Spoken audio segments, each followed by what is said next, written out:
Hello friends, नमस्कार. स्वागत आहे तुमचं माझ्या मिनी ब्लॉगमध्ये. तर हा फॅन बघा किती दिवसाचा पुसायचा म्हणते, पण एवढा खराब झाला आहे ना की ती एकतर खुर्चीवर उभं राहून हात पुरत नाही, त्यानंतर दुसरं काही ऑप्शन पण नाही आहे माझ्याकडे या फॅनला हात पुरायला. तर मी मिशोवर एक प्रोडक्ट बघितला, तो प्रोडक्ट ऑर्डर केला. तो प्रोडक्ट आज येणार आहे, मला पार्सल रिसीव होणार होता आज. तर मग 2-3 दिवस झाले माझी तब्येत एवढी खराब आहे ना की मी म्हणजे बोलायच्या याच्यासुद्धा नाही आहे, तरी पण मी हा व्हिडिओ टाकत आहे. तर सकाळी सकाळी मिस्टरांनी मस्त चहा करून दिला. मिस्टरांचा हातचा चहा प्यायला बी नशीबच लागते बाबा. आजारी आहे म्हणून करून दिला, नाही तर काही रोज करून देत नाही. ठीक आहे. तर हा फॅन बघा, दोन्ही फॅन एवढे खराब झालेत की आता मला ते प्रोडक्टची खूप गरज होती आणि तो प्रोडक्ट आज रिसीव होणार होता. ते काय तुम्हाला दिसेलच थोडं व्हिडिओमध्ये. पण जे लोक म्हणतात ना नाटक वगैरे आजारीचं, तर असं दुखणं तुम्हाला येईल ना तेव्हा तुम्हाला कळेल. जोपर्यंत स्वतःचं दुखत नाही तोपर्यंत दुसऱ्याचं दुःख कळत नाही म्हणतात. तर फायनली माझा प्रोडक्ट आला होता. मिशोवरून पार्सल आले होते 2.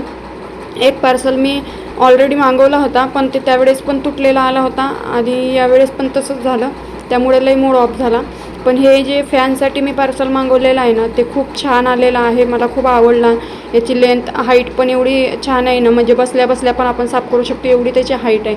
एवढं भारी असं प्रोडक्ट आहे ना, एका झटक्यामध्ये फॅन साफ होतो. तर तुम्हाला पाहिजे असेल तर मी स्क्रीनवर त्याची लिंक देऊन टॅग करून देईल, तिथून तुम्ही जाऊन परचेस करू शकता. तर हे बघा, हे ते फॅन साफ करायचं प्रोडक्ट आहे. त्यानंतर याला ते हँडल पण आलेलं आहे, जेणेकरून ते हाईट पुरेल वर. तर अशा पद्धतीने हा प्रोडक्ट आहे. तुम्हाला कसा वाटला मला नक्कीच सांगा. व्हिडिओ टाकायची इच्छा नव्हती, पण तरी मी प्रयत्न करत आहे, कारण व्हिडिओ पेंडिंग पडला होता माझ्याकडे ऑलरेडी आणि मी आत्ता बरी नाही आहे तब्येत. तर मला म्हणजे एवढं बोलायलासुद्धा एवढा त्रास होतो आहे, पण तरी हा व्हिडिओ होता म्हणून टाकते. आणि बाकीचे व्हिडिओ काही मी शूट केलेले नाही आहेत. आजारी आहे तर म्हटलं आरामच करावं. 4-8-10 दिवस व्हिडिओ नाही टाकल्याने काही फरक पडणार नाही आहे. तर हा प्रोडक्ट आहे बघा, मी मागच्या वेळेस पण मागवला होता. मला बेसिंगजवळ आरसा पाहिजे होता लावायला. मागच्या वेळेस पण मागवला होता, तेव्हा पण तुटलाच आला होता. मग मी तो रिटर्न केला. त्यानंतर मी दुसरा पार्सल मागवला आरसाच, तो पण तसाच तुटला आला. मग आता इथून पुढं नाही मागवणार मी आरसा, कारण आता हे असे तुटले येत असतील तर आपलाच नुकसान आहे, नाही का. मिस्टर सकाळी भांडे घासून गेले होते, तर हे बघा भांड्याची अवस्था. त्यांना नाही जमत काम, तरी पण मी आजारी आहे हे बघून करण्याचा प्रयत्न करत होते. पण ठीक आहे, तरी पण मी घासायला टाकलेत भांडे. व्हिडिओ आवडला लाईक करा. भेटू पुढे.